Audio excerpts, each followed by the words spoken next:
Hi everyone! Minasan, konnichiwa. Do you know what an oxymoron is? Would you like to learn some examples of commonly used oxymorons in English? Welcome to Jen's Jyugyou.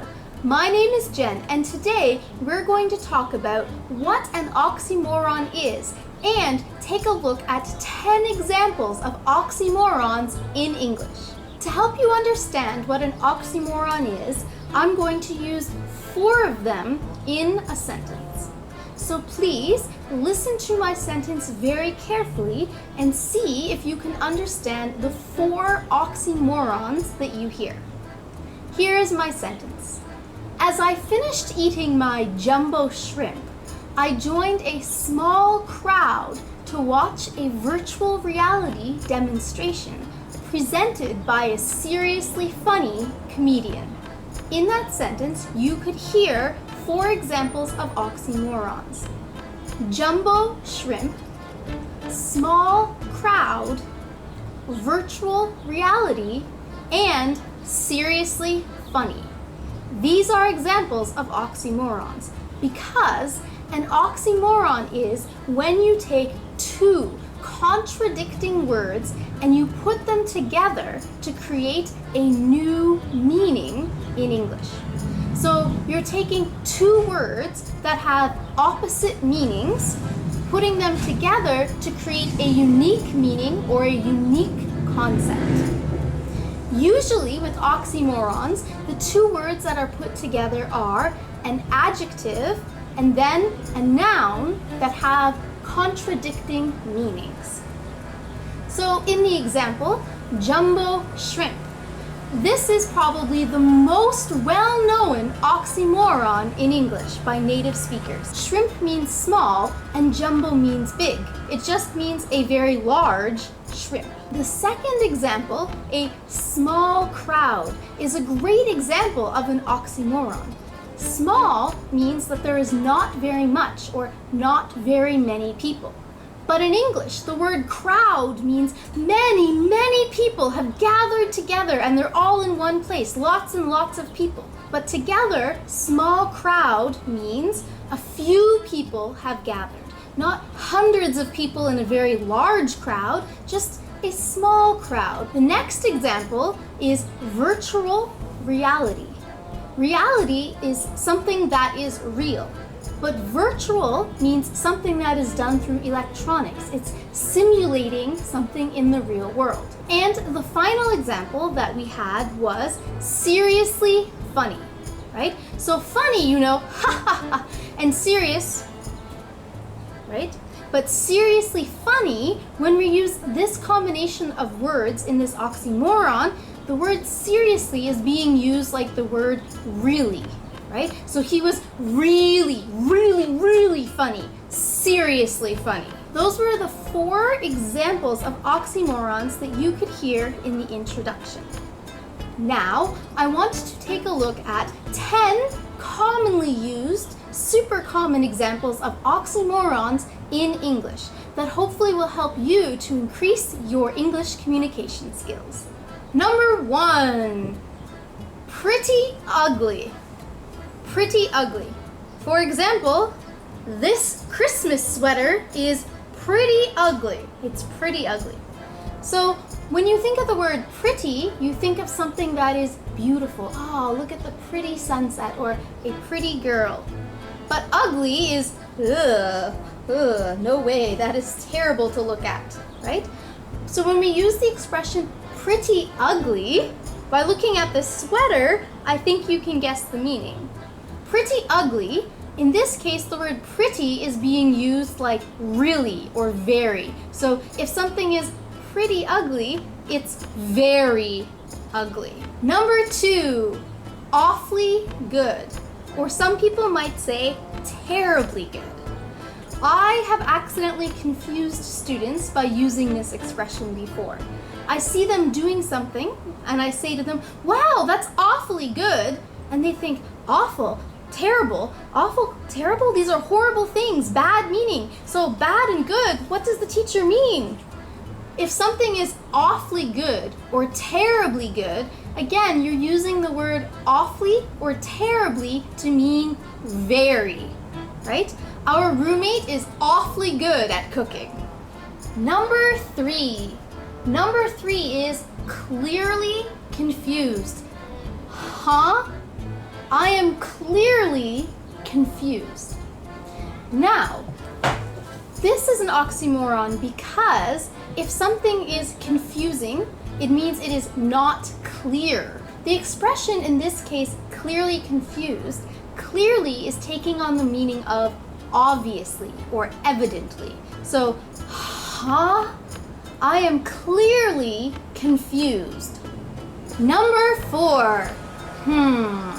I was invited to a party. I need to RSVP, make a reservation. Will I go to the party? Yes or no? In this case, what many people might say is definitely maybe, or it's a definite possibility that I will come. This is an oxymoron because definite means 100% for sure. So definite yes, 100% yes. Definite no, 100% no. Yeah, it's a definite maybe. Definite maybe means that you really hope to come. You really want to come, but younger people these days have a fear of missing out, FOMO. So they don't often like to commit to things. So instead of saying, yes, I will come, they leave it open by saying, yeah, it's a definite maybe, it's a definite possibility I will come to your party. Number 5, it's your only choice. Only choice. Only choice is also an oxymoron because the idea of choice means that you have the option of selecting something, right? You have the ability to choose. But if you have something that is the only choice, there's only one. There is no choice. You obviously have to do A because there is no B, right? So this is often usually said in serious situations, right? Like, oh, I don't know what I'm gonna do. I guess I'm gonna have to take out a loan. It's my only choice. Number 6. Shh, it's a secret. Don't tell anyone. The expression for number 6 is an open secret. Open means the opposite of private and confidential and closed, top secret, right? If it's something that is open, it's available to the public. Many people have access to it. But if it's a secret, shh, you don't want people to know.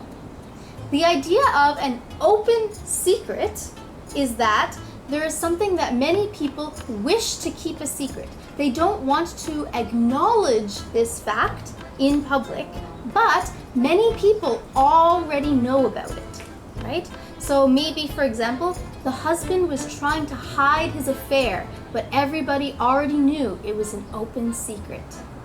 Oxymoron number 7 is old news, right? So you can hear how this is definitely an oxymoron, old and new, old news. So if something is news, it is new information, something that nobody has heard before. It's happening right now. It's new information. But if something is old information, it's something that everybody already knows about. So the idea of saying, that's old news, means that everybody already knows this fact, right? So if I say something on a larger scale, Donald Trump is president of the United States? How is this possible? It's old news, meaning everybody already knows this fact. If I put this on a more private level, I could say to my coworkers, did you know that Shirley is gonna get a promotion? I totally heard that she's secretly sleeping with the boss, right? My coworkers might say to me, that's old news. It's old news that she's gonna get the promotion, and it's an open secret she's been sleeping with the boss. Number 8 is deafening silence. So if something is deafening, it's really, really loud. So noisy, it's deafening. But silence, no sound. So how can something be deafening silence? This oxymoron is used specifically when there is a lack of response to something, the absence of a response, where you can sense that people are lacking enthusiasm and maybe completely disagree with what you've just said. For example, maybe in a business meeting situation, one of my coworkers might make a proposal. And then after the proposal, she's looking for feedback and what do you guys think? The room is completely silent. It's deafening silence for my coworker. So the reason why everyone is silent is because they completely disagree with her, right? So instead of saying, I disagree, you're wrong, that's a terrible proposal, just completely quiet. So for the person waiting for a response, what do you think? No answer. No answer is an answer. Deafening silence. Number 9. Organized chaos. So if something is chaos or chaotic, it usually means that it is very disorganized. People look very confused and they're running around and there's lots of action and it looks like things are never going to be accomplished. If something is organized, it's very clear what to do. First do this, then do that, and everything seems to be calm. So when you put the expression together, organized chaos, it specifically means a situation where people look like they are chaotic. They're working very hard and many things are all over the place and people are running here and running there. But it's actually well organized because through all of this action, the goals that are needing to be accomplished are getting accomplished. Even though my bedroom looks like a complete disaster, it's really organized chaos. It looks like it's messy and I'd never be able to find anything, but I know exactly where everything is still. Organized chaos.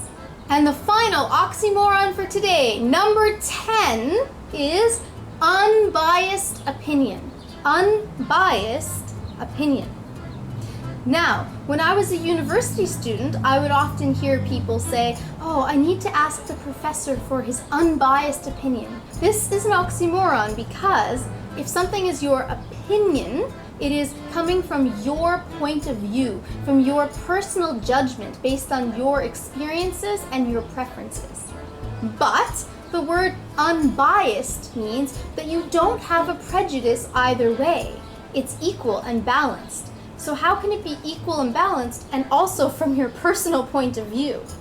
When someone asks for your unbiased opinion, what they're asking for is for you to take a look at something objectively, based on facts, and give advice based on your expertise. So today, you learned 10 common oxymorons, plus 4 oxymorons in the example, for a total of 14 different oxymorons that are used commonly in English. And now it's time for question of the day.